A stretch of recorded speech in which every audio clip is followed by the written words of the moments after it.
So this is the new Citroën C5 Aircross. It's been a while coming, but the French company is now entering the SUV segment, going up against the likes of Peugeot 3008, 5008, Nissan Qashqai, Hyundai Tucson. It's a pretty packed segment, but they've got a couple of unique features that should set it apart from the rest. Apart from the distinctive styling, it comes with the company's new hydraulic suspension system, and that's really where they're positioning this as the comfortable SUV. So unlike some other SUVs that try and be dynamic and sporty, this is all about comfort. One of the other interesting features is that it only comes as a 5-seat car, and in the rear, all versions will get 3 individual rear seats. Those can slide individually up to 150 millimeters.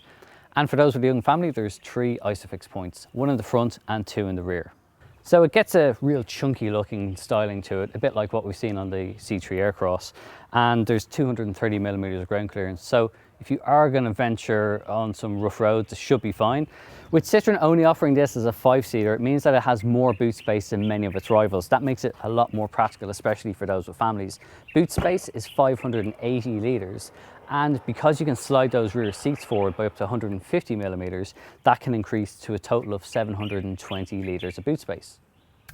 Inside the C5 Aircross, I think it's going to surprise a few people with the level of quality and finish, but also the space inside. Compared to the likes of a Peugeot 3008 and 5008, it just feels a lot more spacious in here, and these comfort seats really do serve their purpose well over a long journey.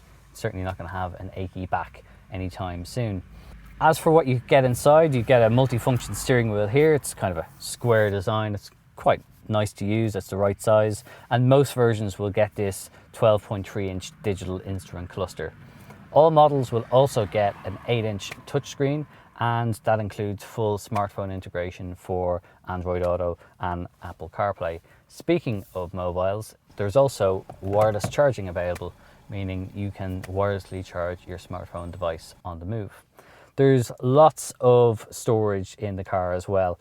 This is the automatic gearbox, so it's a little bit more slender, and this has the all grip control, although most people are not likely to go for that, given that the majority of these cars are only ever going to be driven on the road. There's 2 large cup holders, and between the seats there is an absolutely cavernous storage compartment for putting in anything you might need on the move. And in the rear, there really is quite a good, generous amount of space in the back. One of the best features is that all of these seats are all individual, and they slide and recline. So it's quite easy. You can see just how much you can slide them all the way forward if you need to maximize boot space, or slide them back to suit according to how much legroom you need. You can also easily recline the seats. There's 5 different settings that you can do that to. One of the other interesting features is, because this is front wheel drive only, you don't have a bulky transmission tunnel. So whoever is sitting in the middle seat here will actually have plenty of leg room.